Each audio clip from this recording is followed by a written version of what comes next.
주님 앞에 나왔나이다. 주님, 변함없는 하늘의 은혜로 이곳 가운데 좌정하여 주시고, 오늘 하나님 앞에 우리가 먼저 찬송으로 나아갈 때 이 찬송 가운데에서도 하나님의 음성을, 또 하나님께서 우리에게 원하시는 하나님의 뜻을 알며 분별하며 나아가는 찬송 될 수 있도록 주께서 은혜가 부어주시옵소서. 말씀 가운데 살아 역사하시는 하나님을 오늘 이 밤에 만나게 되기를 원합니다이다. 내 주 예수 그리스도의 이름으로 기도드립니다. 아멘.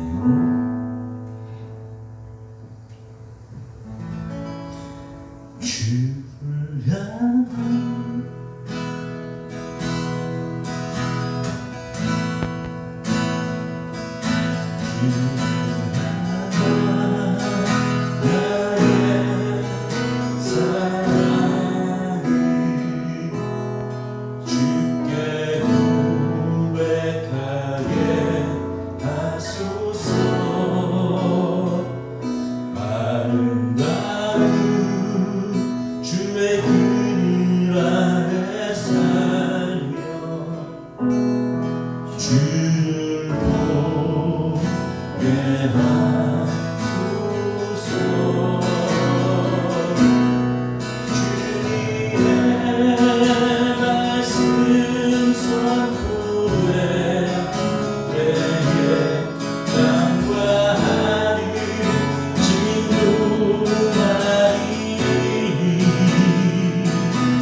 나의 사랑 고백하리라.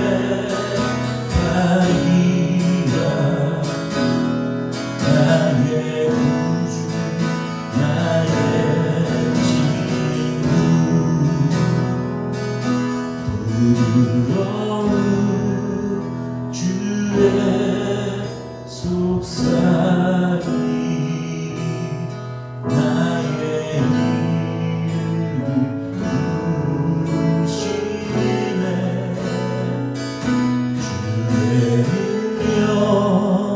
주의 영광을 보이사 성령을 부으소서. 내 마른 곳 거룩해지도록 내가 주를 찾게 하소서.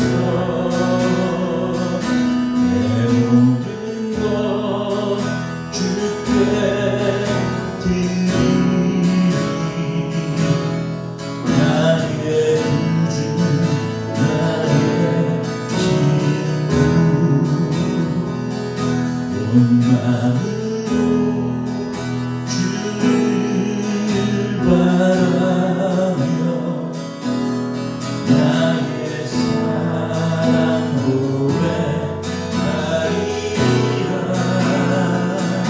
나를 향한 주님의 크신 사랑 완전히 알기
하소서.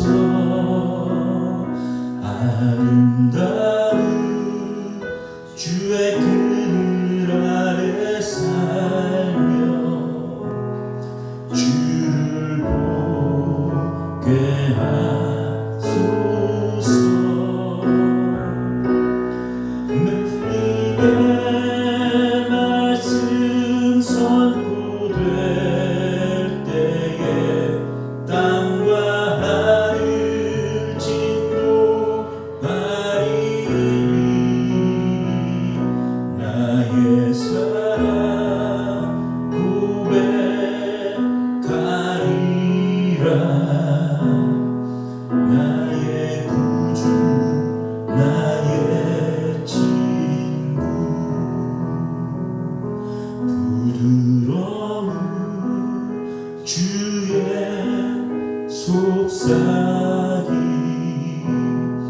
나의 이름을 부르시네.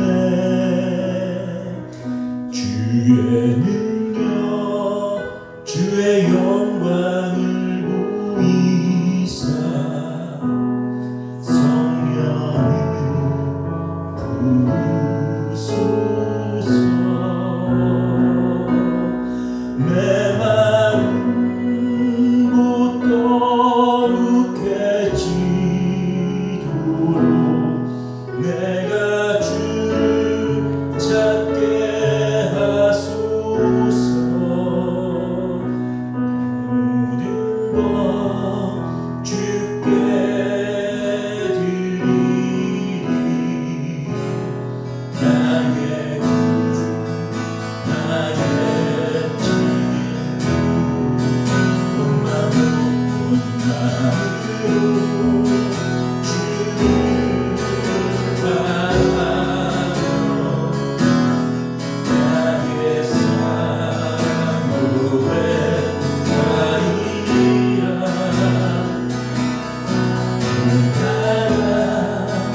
주님의 이끄신 사랑 간절히 알기 원해. 주의 은혜로 용서하시고 나를 자녀 삼아 주셨네. 나의 사랑 고백하리라. 나의 구주 나의 진 주의 은혜로 용서하시고 나를 자녀 삼아 주셨네. 나의 사랑 고백하리라.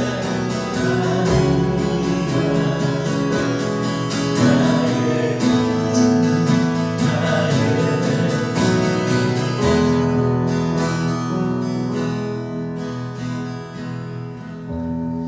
우리가 이 찬송의 이 고백과 같이 진정 우리 주님 한 분만으로 우리가 만족하는 그 사랑만으로 우리가 충분한 그런 우리들이 되었으면 좋겠습니다.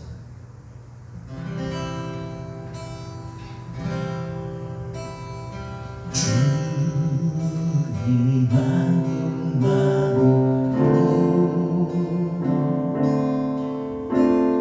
내 영혼 만족하네. 다른 종류의 즐거움 날 채울 수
나의 노래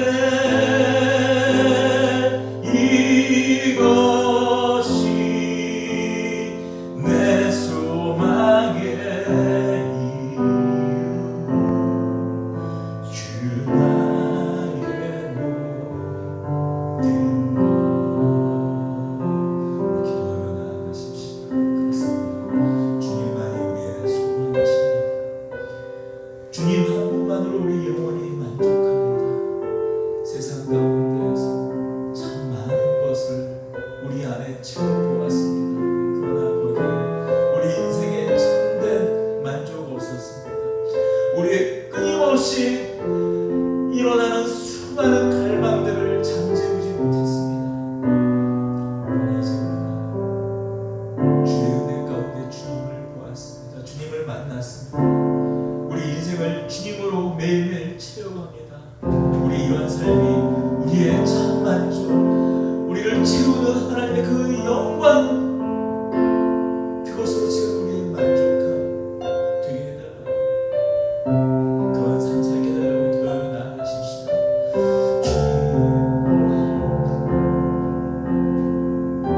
가난한 영혼들이 주님 앞에 나왔나이다. 주님 앞에 한없이 작은 자들이 나왔나이다. 주님 앞에 한없이 약한 자들, 그 어디에도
전능하사 천지를 만드신 하나님 아버지를 내가 믿사오며 그 외아들 우리 주 예수 그리스도를 믿사오.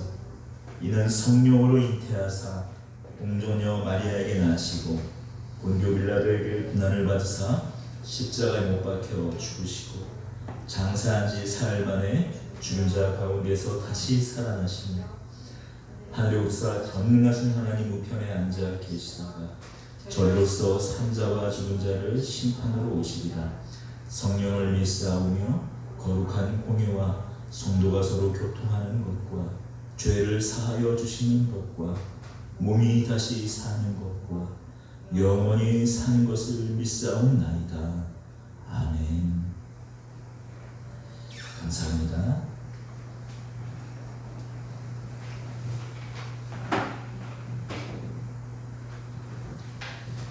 오늘 지난주에 이어서 베드로후서 말씀 계속 나누도록 하겠습니다. 베드로후서 2장 1절에서 8절까지 말씀입니다.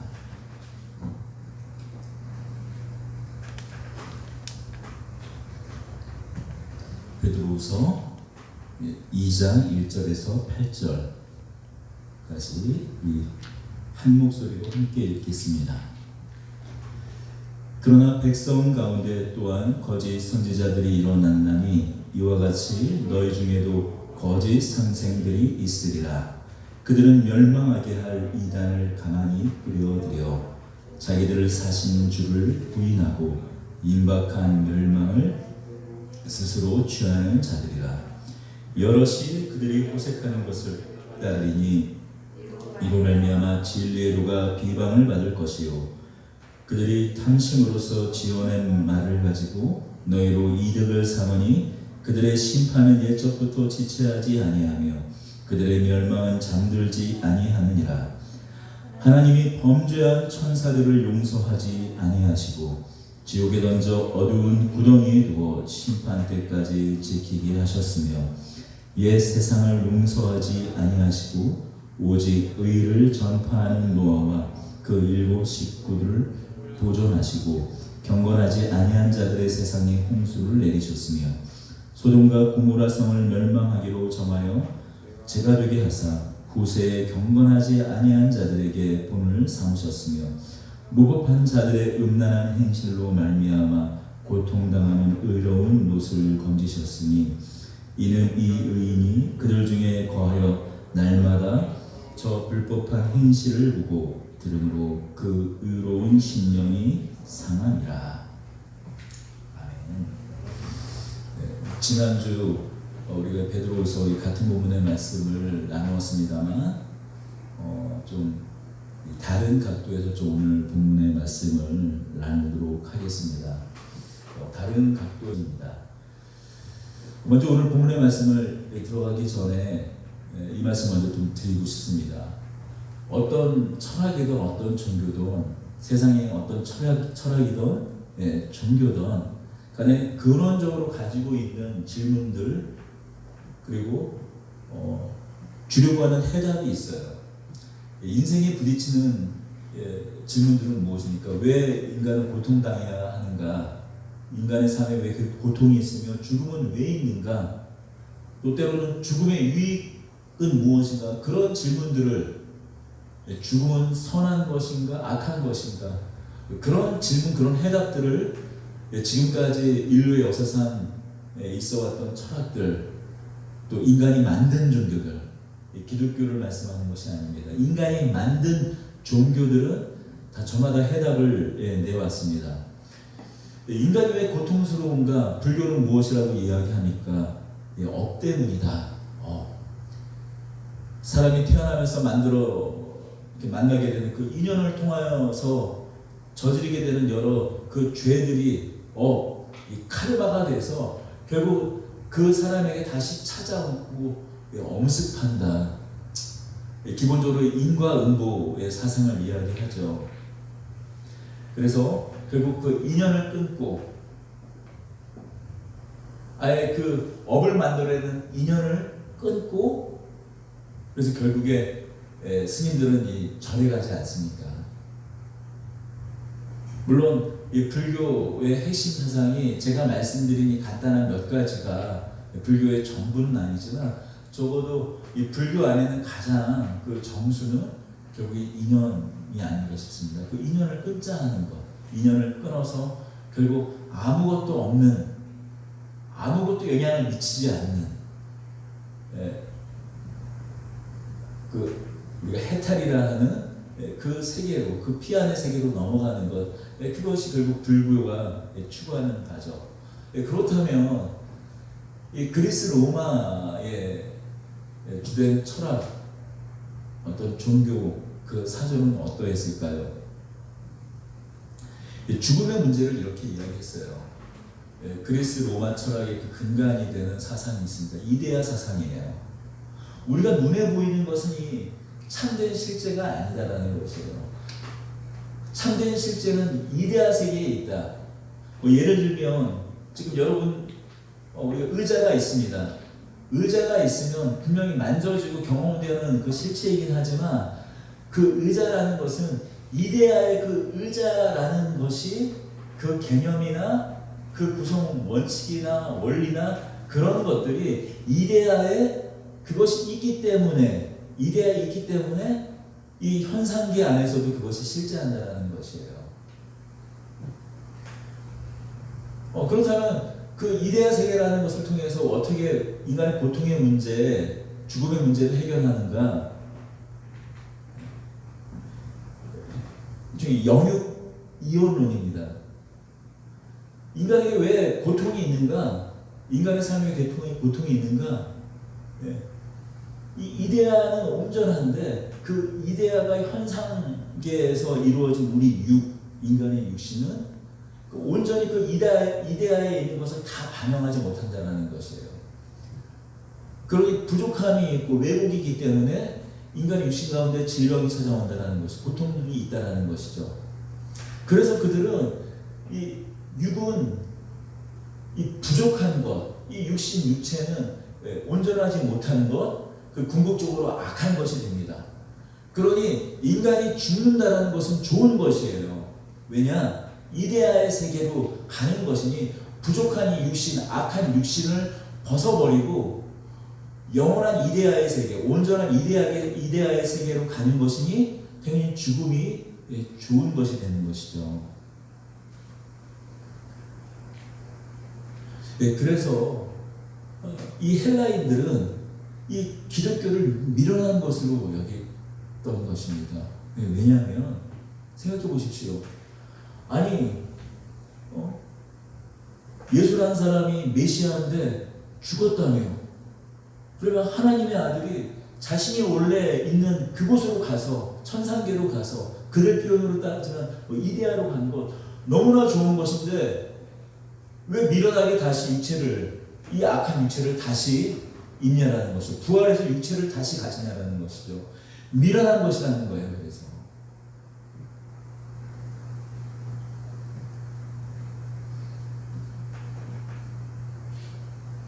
이런 관점에서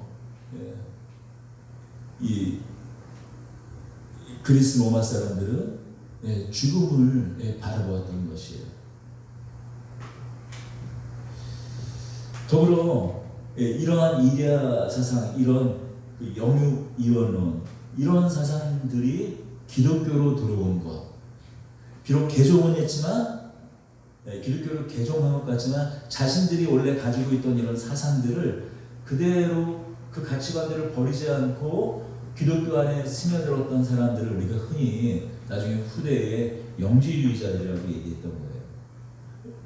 우리가 흔히 또 이제 그 가연설이라고 이야기도 하죠. 생각해봐라. 예수님이 그 신성을 완전히 다시 회복하고 되찾으셨는데 육체를 가졌다라는 것은 이것은 말이 되지 않지 않냐. 이 악한 육체를 어떻게 다시 예수님께서 다시 육체를 다시 가질 수가 있느냐. 부활한 것처럼 보이지 실제로는 이 사람들 눈에는 오늘날 따지면 홀로그램 같은 것이죠. 실제로 눈에 보였던 건 눈에 보이는 것처럼 보이지 실제로 이런 우리 사람과 같은 육체를 가졌던 것이 아니다. 예, 이것이 초기 버전이었다면은 더 나중에는 더 발전해서 아예 예수님의 공생의 자체가 실제로는 육체로 있었던 예수님이 아니었다라는 데까지 발전하게 됩니다. 이게 초대교회에 있었던 주요했던 이단, 영지주의 이단들이었어요.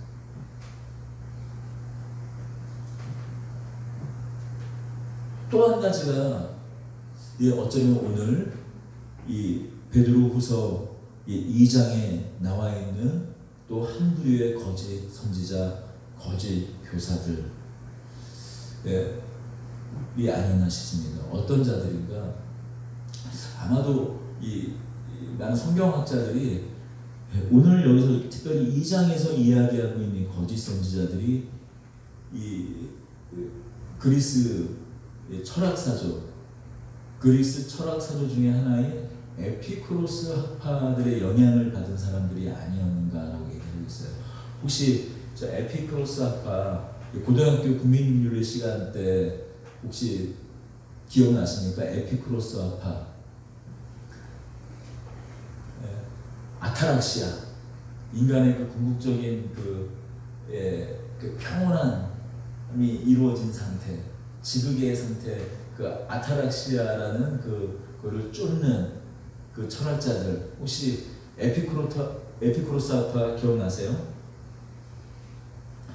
여러분, 아까 이데아 사상 주로 이제 스토아파의 영향을 많이 미쳤었고, 소크라테스부터 시작을 해서 나중에 그 플라톤, 아리스토텔레스로 이루어지는 그 이데아 사상이 그리스 어떤 철학의 한 줄이었다면, 이 에피쿠로스 학파는 기원전 3세기에 있었죠. 인간의 문제, 인간의 죽음을 이렇게 이야기했어요. 에피쿠로스 학파는 죽음이라는 것은 몸과 영혼의 종말이라고 봤습니다. 몸과 영혼의 종말이라고 봤어요. 그러니까 죽음 이유는 죽음 자체를 느낄 수도 없으니 영혼과 그 몸의 종말이라고 봤어요. 죽음 이유는 아무것도 아니다라고 얘기했어요. 그러니 어떻게 보면 오늘날 유물론 사상의 그 뿌리가 되는 것이 그리스에서는 에피쿠로스 학파가 될런지 모르겠습니다. 그러니 더 이상 죽음은 두려워해야 할 대상이 아니었습니다. 그렇다면 남는 것은 무엇입니까? 오늘을 살아가는 이 현실만 남지 않습니까? 그래서 이 현실에서 겪게 되는 고통, 특별히 육체적인 고통은 악한 것이고, 그리고 이 쾌락은 선한 것으로 여겼습니다. 물론 에피쿠로스 학파가 이렇게 무분별한 이런 쾌락을 쫓는 그런 자들은 아니었어요. 왜 쾌락의 속성은 무엇입니까?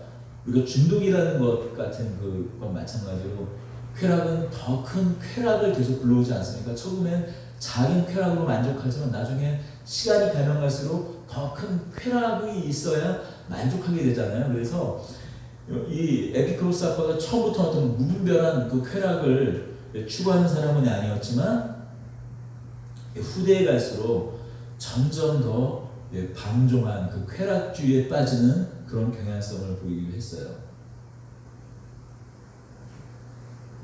더더군다나 이런 쾌락주의로 이 에피쿠로스 학파의 후예들이 빠질 수밖에 없었던 이유는 무엇인가?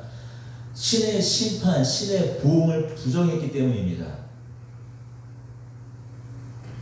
이 에피쿠로스 학파의 그 최고선이라는 개념은 어떤 거였냐면 이 아타락시아, 그 마음의 지극한 평정에 이르는 상태가 최고선이었던 거예요.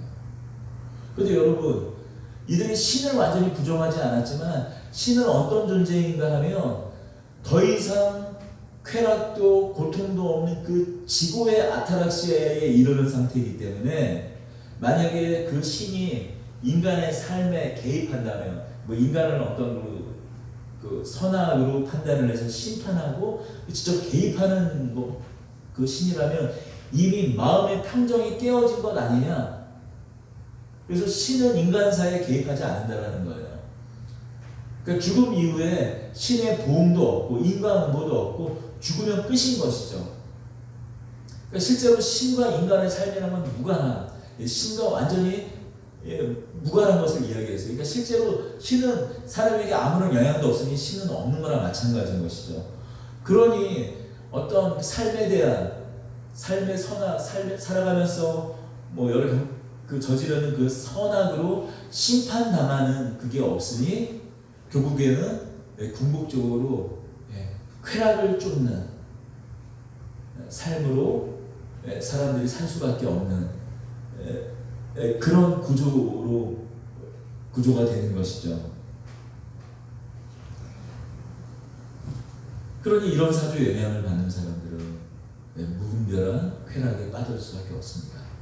그래서 지금 이 사도 베드로가 2장에서 말하는 이 거짓 선지자들은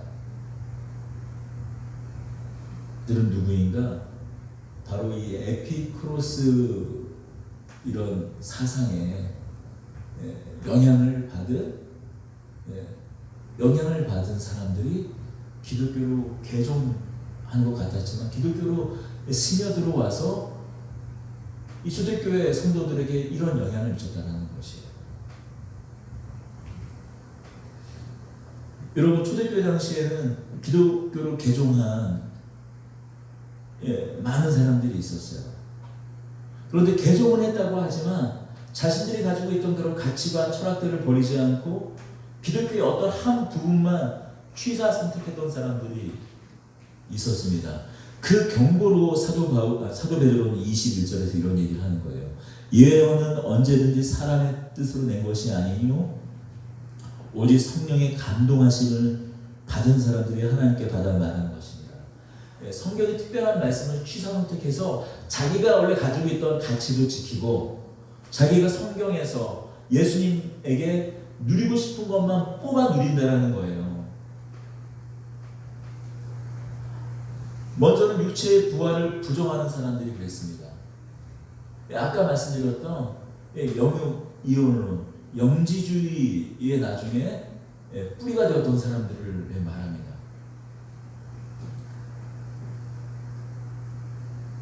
예수님께서 육체의 부활하셨다? 아니야. 예수님은 신성으로 돌아가신다. 육체의 부활이 없어라고 말했던 사람들.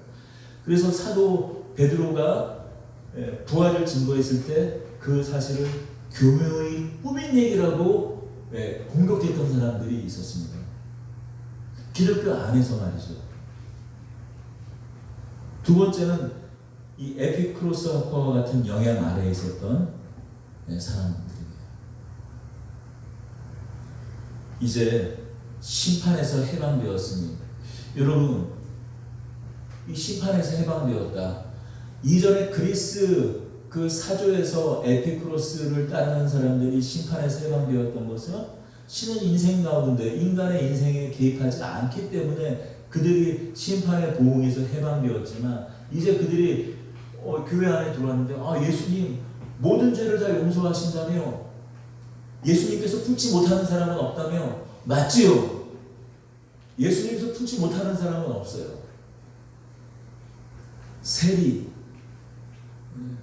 끊임없는 자신의 그 탐욕을 쫓아서 가난한 사람들은 쥐를 짰던 그런 사람들조차도 창녀들조차도 그 누구도 예수 그리스도의 그 사랑에서 제외될 인생은 없죠. 하지만 예수님께서 또한 돌이키지 않는 자들에게 심판을 하시는 하나님인 것을, 하나님의 아들이신 것을 그들은 살짝 덮어버리고 용서해야 하나님, 모든 것을 다 받아주시는 하나님, 우리 마음대로 해도 되는 그런 하나님 예수 그리스도를 얘기하는 것입니다. 이것이 당시에 가만히 들어온 거짓 교사들의 가르침이었어요. 여러분 생각해 보십시오. 어떤 죄악도 어느 누구도 예수 안에서 다 받아들일 수 있는 이것 얼마나 매력적인 이야기예요. 얼마나 좋아요. 마음대로 살아도 돼요. 왜냐하면 예수 그리스도의 십자가에서 이미 그것이 다 용서받았으니까. 그런데 그 위에 어떤 삶을 살아야 되는지에 대한 것은 없고, 우리가 예수 그리스도 안에서 이제 더 이상 어떤 죄도 다 용서받았기 때문에 이제 우리는 죄 자체에서 해방되었다. 근데 죄 자체에서 해방되었다라는 것이 죄의 사슬, 죄로 말미암은 그 죽음에서 해방되었다라는 뜻이지, 우리가 죄를 이제 더 이상 이제 해방되었기 때문에 또 다시 죄를 지어도 이제 죄, 그런 의미에서의 그 자유함이 아니잖아요. 그런데 그러한 자유, 거짓된 자유를 이야기했던 사람들이 있었습니다.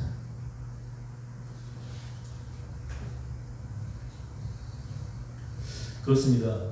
얼마나 이런 한 가지 한 가지가 다 만약에 중요한 이런 것들이 만약에 이 기독교에 빠진다면 얼마나 기독교라는 이 기독교라는 것이 얼마나 매력적인 종교가 되겠습니까?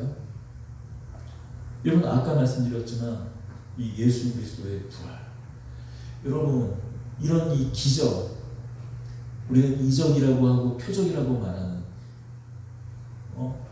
예수 그리스도가 하나님의 아들이신 것을 나타내 보이는 사건이요, 죄와 사망에서 우리가 이제 더 이상 그 죄와 사망의 굴레에서 벗어나 이제 자유케 되었다라는 그 증거인 이 부활, 이것이 우리의 소망이지만 어떤 사람들에게는 이 부활이, 육체의 부활이 이게 걸림이 되잖아요.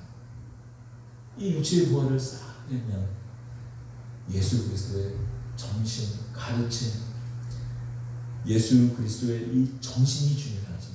예수 그리스도의 이 정신이, 그 사랑의 정신이 믿는 우리에게 영원히 남아서 그 가르침대로 사는 우리가 예수 그리스도의 부활이 되는 거야. 여러분, 그렇듯하지 않습니까? 더불어 더 이상 심판이 없는 우리의 모든 욕망들, 우리의 모든 것을 다 그저 받아주고 끌어안아주시는 하나님, 죄에 대한 어떤 그 더 이상 고민이 없는 그런 하나님, 심판의 하나님이 아닌 그런 하나님, 또한 그렇게 해주시기 위해 보내주신 예수님, 만약에 그뿐이라면 얼마나 기독교의 매력이 있는 종교겠어요. 내 하고 싶은 대로 다 해도 돼. 괜찮아, 다 해도 돼. 예수님 사랑의 하나님이시여.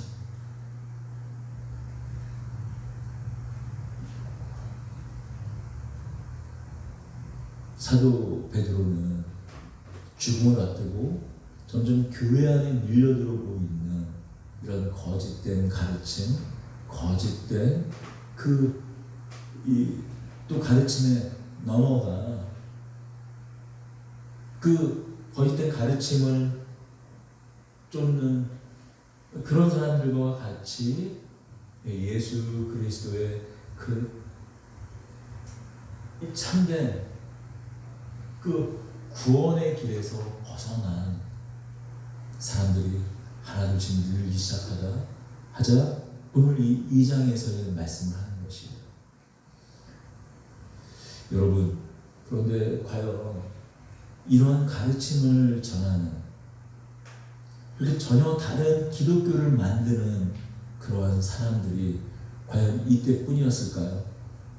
사도 베드로가 이 베드로 후서를 전했던 그 당시에만 있었을까요? 사실 오늘 우리가 사는 현실이야말로 이런 자들로 넘치지 않습니까?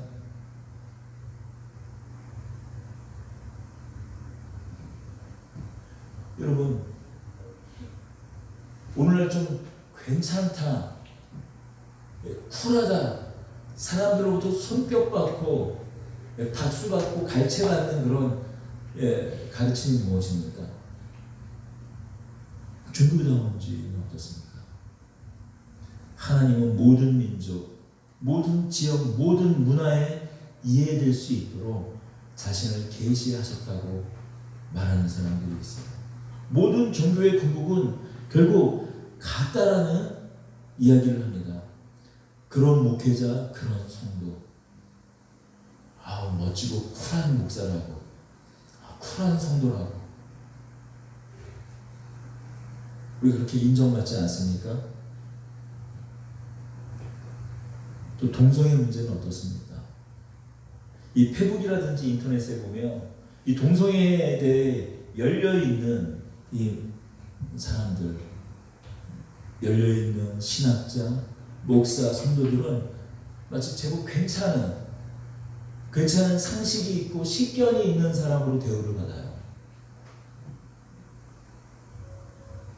마치 동성애에 대해서 부정적인 시각을 얘기하고 성경에서 어쨌든 동성애에 대해서 죄라고 말하지 않느냐 이야기하는 사람들은 환영받지 못하는 분위기가 있습니다.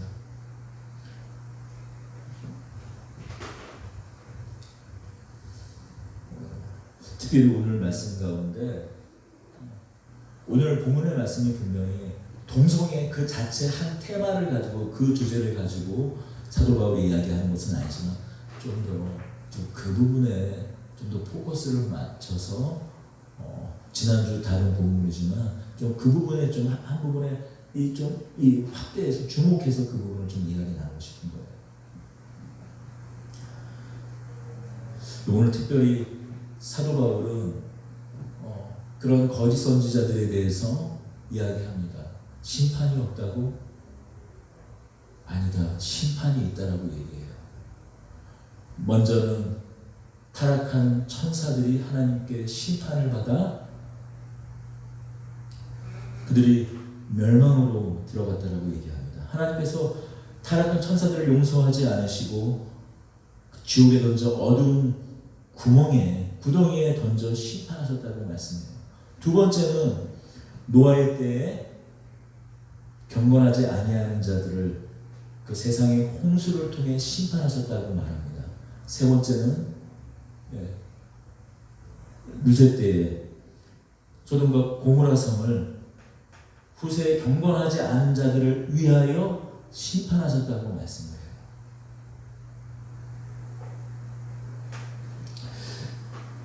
이 베드로후서 이 2장의 말씀과 거의 비슷하게 우리가 병행된 본문이 있습니다. 유다서예요. 유다서로 가보겠습니다.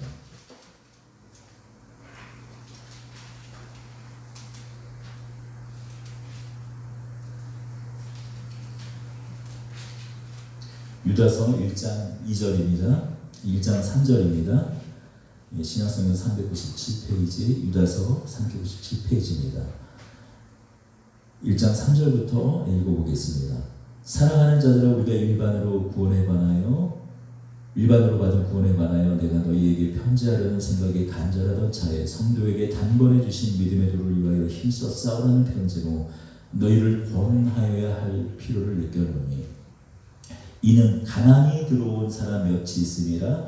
그들은 옛적부터 이 판결을 받기로 미리 기록된 자니 경건하지 아니하여 우리 하나님의 은혜를 도리어 방탕한 것으로 바꾸고 홀로 하나이신 주제 곧 우리 주 예수 그리스도를 부인하는 자니라. 너희가 본래 모든 사실을 알고 있었으나 내가 너희로 다시 생각나게 하고자 하노라. 주께서 백성을 애굽에서 구원하여 내시고 후에 믿지 아니한 자들을 멸하셨으며 또 자기 주의를 지키지 아니하고 자기 처소를 떠난 천사들을 큰 날의 심판까지 영원한 결박으로 흑암에 가두셨으며 소돔과 고모라와 그 이웃 도시들도 그들과 같은 행동으로 음란하여 다른 육체를 따라가다가 영원한 불의 형벌을 받음으로 거울이 되었느니라. 그러한데 꿈꾸는 이 사람들도 그와 같이 육체를 더럽히며 권위를 업신여기며 영광을 비방하도다. 여러분, 이 1장 3절에서 이 유다서 1장 3절에서 1장 그 8절까지 말씀은 어떻습니까? 베드로서 2장과 거의 같은 이야기를 하죠. 가난이 들어온 자들이 하나님의 은혜를 오히려 방탕한 것으로 바꾸고 그로 인해서 우리 주 예수 그리스도의 은혜를 부인하게 한다라고 말하면서 그들이 심판받을 것에 대해서 이 베드로 사도와 마찬가지로 타락한 천사들과 소돔과 롯을 이야기하고 있어요. 그런데 지금 이 소돔과 고모라의 심판을 이야기에 앞서서 누구의 심판을 유다서에서 먼저 이야기하고 있습니까? 7절이에요. 소돔과 고모라와 그 이웃 도시들도 그들과 같은 행동으로 음란하여 다른 유체를 따라가다가 이 다른 그들과 같이 음란한 행동으로 다른 유체를 따라가다가는 무엇입니까? 순리를 로마서의 말씀 사도 바울의 로마서의 표현을 들자면 순리로 쓸 것을 영리로 쓰는 다시 말하면 동성애를 이야기해요. 소돔과 고모라가 이 동성애로 말미암아 심판받았는데 그들이 누구와 마찬가지 이렇게 하다가 심판받았다고요? 그들과 같았다고요? 소돔과 고모라도 그 이웃 도시들도 그들과 같은 그들은 누구를 얘기합니까? 바로 6절에 있는 또 자기 주의를 지키지 아니하고 자기 처소를 떠난 천사들을 이야기하는 것입니다. 물론 6절이 우리가 알고 있는 이 천사들의 하나님을 향한 그 반역 사건, 이 사탄을 중심으로 하여서 하나님을 대적한 그 천사 무리를 이야기하는 걸 수도 있지만 여기서 지금 이 유다서에 나온 이 타락한 천사들은 어떤 걸 이야기하냐면요. 창세기 6장에 있는 하나님의 아들들을 이야기합니다. 그러니까 이게 좀 조심스러운 해석 부분이에요. 우리 일반적인 그 장로교의 보수신학에서는 잘 받지 않지만 예전에 초대교회 이래로는 하나님의 아들들을 누구로 여겼었냐면 바로 타락한 천사들로 여겼었어요. 또 이 근거되는 구절들이 어디 있었냐면 우리가 이제 외경이라고 말하는 에녹서가 있습니다. 에녹서에 보면 이 창세기 6장에 하나님의 아들들 천사들이 이 땅 가운데 와서 사람의 아리따운 딸들을 보고 취했던 장면들이 있어요. 그런데 지금 이 유다서와 이 베드로 후서는 지금 에녹서에 있는 이 타락한 천사들을 그 에녹서에 지금 이제 그 카톨릭 같은 경우에 천주교에는 에녹서가 정경 안에 아직 포함이 되어 있지만 외경이긴 하지만 우리는 그 에녹서를 당연히 받지 않죠. 하지만 이 유다서와 이 베드로후서는 그 에녹서의 타락한 천사들의 그 성적인 타락을 빌어 소돔과 노아의 때와 소돔과 롯의 때를 지금 이야기하고 있는 거예요. 그러니까 그 하나님의 아들들의 타락, 그 하나님의 아들들이 이 땅에 와서 사람을 취했냐, 그것의 과학적인 사실, 그것을 따지기에 앞서서 여기서 중요하게 봐야 되는 것은 그러면 에녹서까지 인용을 했으니까 유다서와 베드로후서에서 인용을 했으니까 그 에녹서를 정경으로 취급해야 됩니까? 라는 그게 아니라 베드로 사도가 유다 사도가 사도 유다와 사도 베드로가 이 에녹서를 인용한 그 부분은 무엇이었냐면 마치 너희들이 알고 있는 그런 전승과 같이 타락한 천사들처럼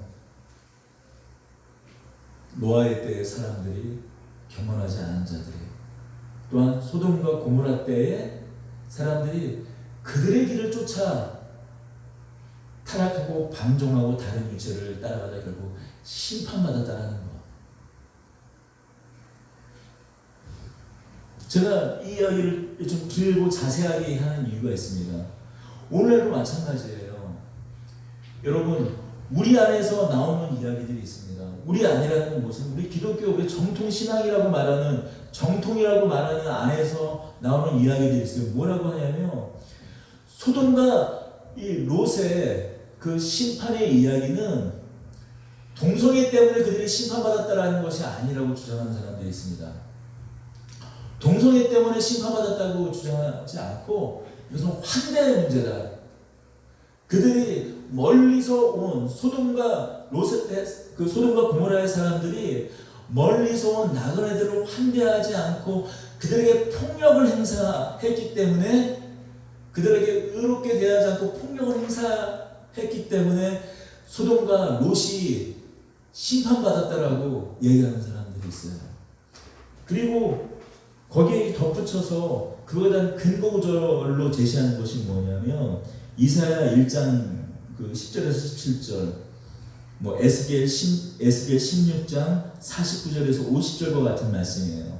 제가 좀 대신해서 읽도록 하겠습니다. 이사야 1장 10절에서 17절을 제가 좀 빨리 읽겠습니다. 너희 소돔의 관원들아 여호와의 말씀을 들을지어다. 너희 고모라의 백성아 우리 하나님의 법에 귀를 기울일지어다.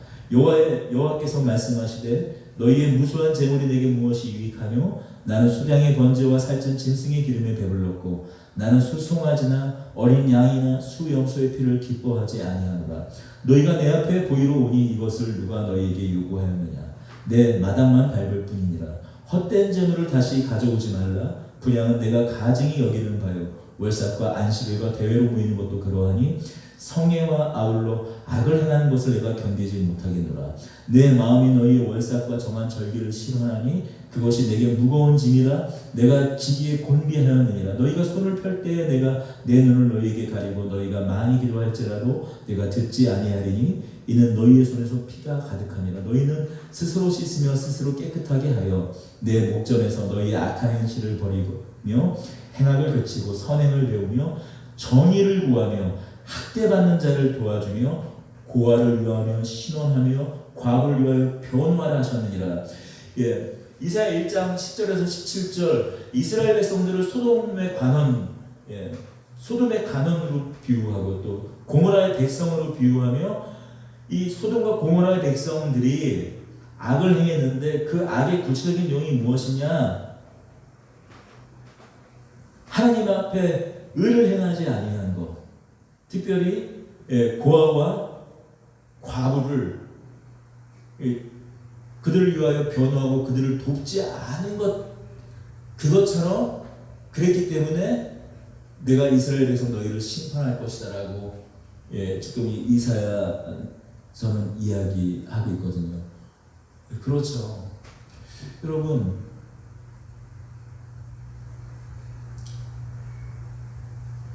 나그네로운 사람을 그들을 나그네를 향하여서 환대하지 않고 성적인 폭력을 행사하려는 사람들이, 그런 사람들이 고아는 제대로 돌보았겠습니까? 혼자 된 여인들을 제대로 돌보았겠습니까? 물론 그들을 심판하신 이유는 환대를 하지 않는 그들의 폭력성, 그들의 의롭지 않은 그들의 행실 때문이었겠죠. 그러나 그것은 어떤 작은 부분이고, 어떻게 보면 더 궁극적으로는 그들의 어떤 그 죄의 정점이 있었던 것은 결국 그들의 동성이었다는 것이죠. 쉽게 다른 사람의 육체를 탐하는, 그것을 넘어서서 다른 육체까지 쫓아 살아가던 그들의 죄악 때문에 소돔과 고모라는 심판받은 것입니다. 이 에스겔서를 보겠습니다. 내 아우 소돔의 죄악은 이러하니 그와 그의 딸들에게 교만함과 음식의 풍족함과 태평함이 있으며 또 그가 가난하고 궁핍한 자를 도와주지 아니하며 거만하여 가증한 일을 내 앞에서 행하였습니다. 그러므로 내가 보고 그들을 없이 하였느니라. 에스겔 16장 49절에서도 이렇게 이야기해요. 내가 소돔의 죄악을 에스겔 선지자가 이야기하는데 그들이 가난하고 궁핍한 자를 도와주지 않았다라는 거 에스겔이 이 소돔의 죄를 이야기합니다. 그러니 이런 구절만 가지고 소돔과 고모라의 죄가 환대의 문제였다. 고아와 과부와 객을 긍휼히 여기는 하나님의 공의와 하나님의 공도를 펼치지 않은 문제였기 때문에 심판했다는 걸로 이야기를 해요.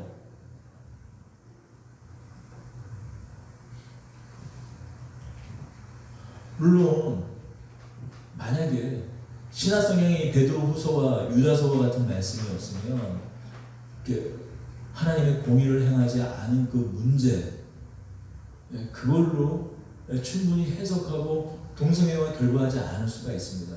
그러나 여러분, 이 구약과 성경은 한 성경입니다. 물론 구약과 신약은 연속성과 불분석적인 부분이 있어요. 하나님 나라의 완성이 예수 그리스도의 완성되지만 또 어떤 제사라든지 하는 어떤 그런 부분에 있어서 우리가 예배 때 지금 우리가 수예배를 하지만은 수예배 때는 뭐 염소 정도를 잡고 주일 예배 때는 뭐 숫소나 뭐 암소, 송아지 같은 거 잡고 새벽 기도에는 뭐 예를 들면 뭐 비둘기 정도 같은 거 하나씩 잡고 그렇게 하지 않잖아요. 분명히 구약과 신약에는 불연속적인 부분이 있습니다. 하지만 연속적인 부분이 있죠. 그래서 구약과 신약은 통전적으로 봐야 되는 것이에요. 그렇다면 분명 구약에 그들이 심판받은 부분에 대해서 그들이 하나님의 의, 하나님의 공의를 행하지 아니하고 고아와 과부와 객을 돕지 아니하였던 부분이 틀림없이 있지만 그것이 심판의 이유이지만 그런 정도 그들이 갖고 있었던 죄악이 무엇이었습니까?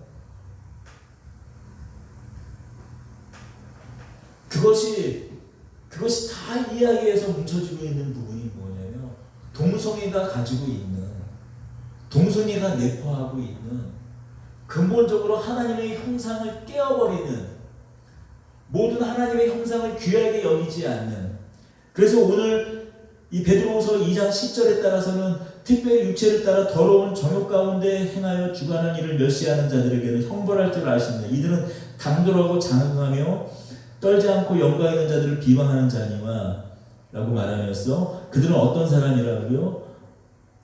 이 사람들은 본래 잡혀 죽기 위하여 난 이성 없는 짐승 같은 사람들. 여러분 사람이 사람된 것은 무엇입니까? 신적인 하나님의 성품이 사람에다 거두어지면 남는 것은 무엇입니까? 동물적인 육적인 본능만 남지 않나요? 그러면 그것이 사람인가요? 그래서 우리가 금수보다 못한 사람이라고 얘기하지 않습니까?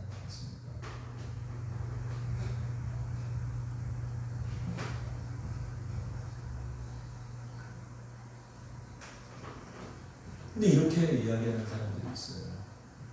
가만히 이렇게 이야기합니다. 이렇게 우리를 설득합니다. 야, 도둑질, 강도, 다른 사람한테 피해주지 않느냐.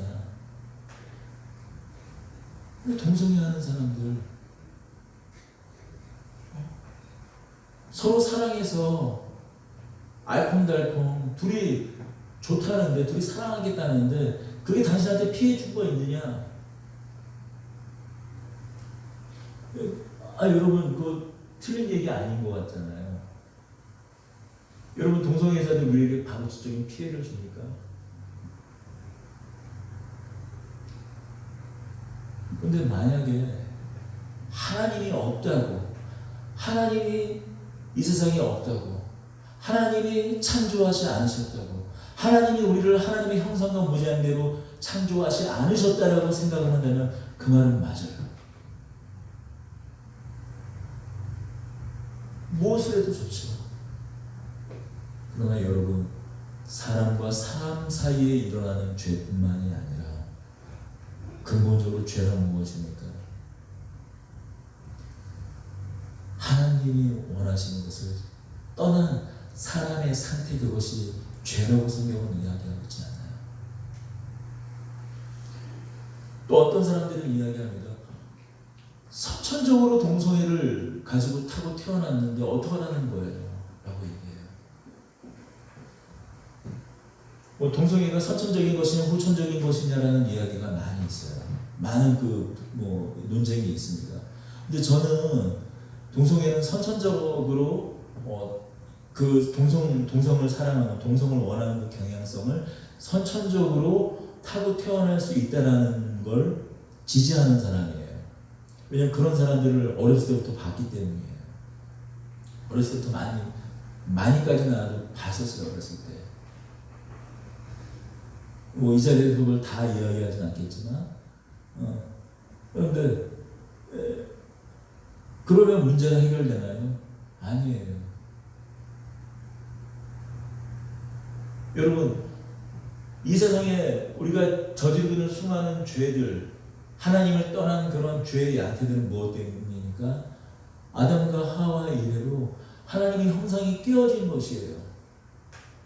여러분, 우리가 때로는 어떤 질병들을 갖고 태어나는 것, 어떤 선천적인 장애를 갖고 태어나는 것, 어떤 선천적인 경향성을 갖고 태어나는 것, 그것은 그러니 나의 책임, 내가 어떤 그것 때문에 무엇을 해도 괜찮다라는 어떤 조건이 되는 것이 아닙니다.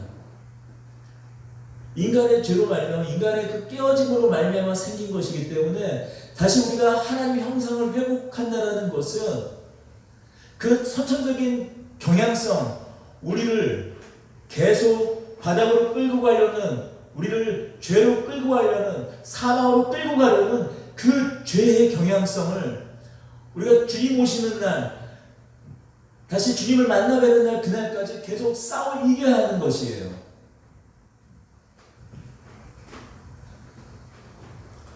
선천적으로 타온 나의 경향성인데 어떡하냐고. 여러분, 어떤 사람들은 태어나면서도 도벽을 갖고 있는 사람이 있어요. 어떤 남의 것을 갖고 훔친다는 어떤 그런 것에 아무런 도덕적인 어떤 그런 이 거리낌이 없는 사람들이 있습니다. 타고 태어난 성향이 그렇다면 그러면 계속 그렇게 살아도 괜찮은 거예요? 그건 아니잖아요. 물론 그건 남한테 피해를 입히는 거니까. 근데 동생은 그렇지 않지 않습니까? 라고. 아니요. 물론 동성애가 살인, 강간, 도둑질, 그런 수많은 죄보다 더 큰 죄냐? 그것은 아닐 것입니다.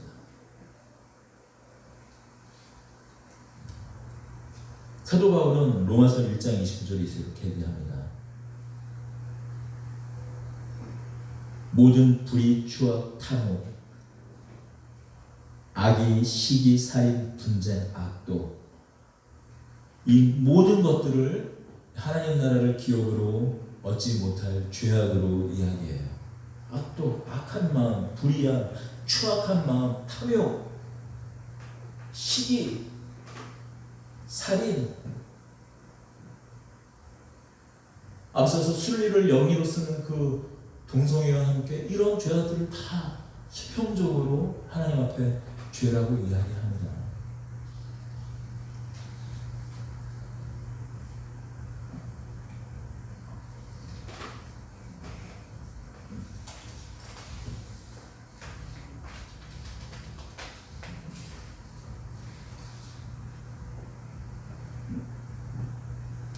그렇다면 다시 오늘 본문으로 돌아와요. 우리 교회가, 우리 기독교가 오늘날 다시 한번 매력을 회복한다는 것은 무엇일까요? 지금 다시 지난주에 한참 그 이야기를 나눠서 또다시 오늘의 그 비참한 상황까지 빠져있는 이 교회를 다시 한번 언급하고 싶지는 않습니다. 교회가 죄송합니다. 교회가 미안합니다. 교회 밖에 현수막 한 장 띡 붙이면 그걸로 해결되는 걸까요? 그러면 다시 매력적인 기독교가 될 수 있을까요? 그래, 쟤들은 저렇지만 안 그런 교회도 있어 라고 할까요? 그렇지 않은 것 같아요. 제가 게시판을 이렇게 봤어요. 교회가 죄송합니다. 교회가 미안합니다. 그것 보고도 욕하더라고요. 짜증난다고.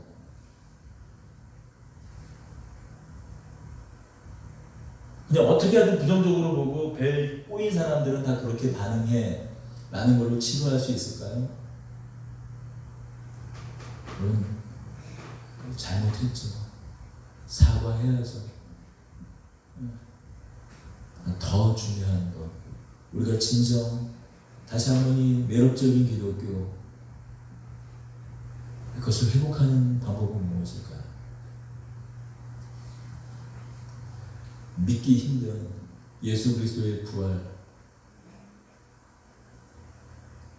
동정령 잉태 그런 것들을 그런 기적들을 다 빼버리고 이성적인 기독교가 되면 매력적인 기독교가 될까요?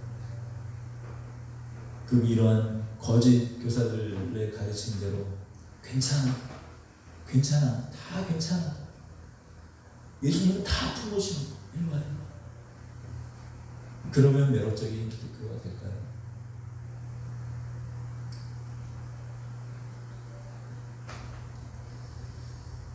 모르겠습니다. 그러나 교회 역사가 증언하고 증명하는 한 가지 사실은 기독교가 가장 매력이 있었을 때는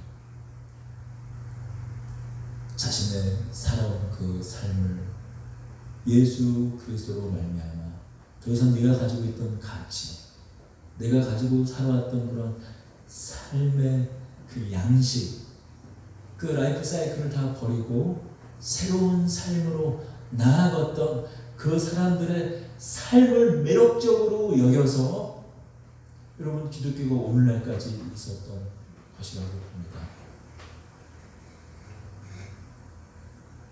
여러분 그런 기독교, 그런 믿음이 다시금 회복되었으면 좋겠습니다. 그래서 예수 그리스도를 믿는다라는 것에 고귀한 예수 그리스도를 믿는 그 삶의 아름다운 그 가치, 거룩함을 그것이야말로 우리 기독교의 매력으로 다시 회복되기를 소망합니다. 기도하겠습니다. 은혜와 사랑의 하나님 아버지, 오늘 이 말씀 앞에 어쩌면 2000년 전에 그 거짓 교사들, 거짓 선지자들, 그리고 그것을 따랐던 사람들의 모습이 저희들의 모습이 아닌가 싶습니다.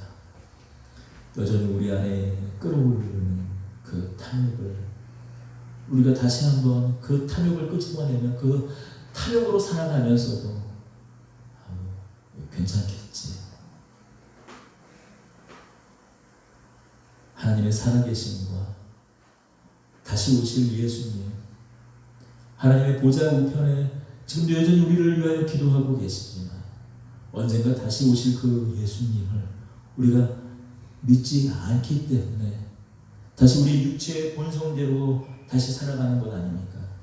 괜찮다고 하는 것 아닙니까? 여전히 두려워하지 않는 것 아닙니까? 죄와 사망 그것을 쫓는 삶을 여전히 우리가 좋아하는 것 아닙니까? 오늘 이 말씀을 통해서 우리를 다시금 살피고 주님께서 원하시는 그 뜻을 다시 한번 바라보며 예수 그리스도가 우리를 위하여 오신 그 하나님께서 이 땅 가운데 오셔야만 했던 그 이유, 그것에 다시 한번 소망을 두는 저희들 될 수 있도록 은혜 베풀어 주시옵소서. 우리 주 예수 그리스도의 이름으로 기도드리옵나이다. 아멘. 이제는 하나님 아버지의 극진하신 사랑과 우리 주 예수 그리스도의 은혜와 성령님의 내주 교통 역사하심이 순전한 하나님을 다시 한번 바라보며 온전케 되기를 소망하는 도드림 교회와 온 성도들 위해 영원토록 함께 계실지어다.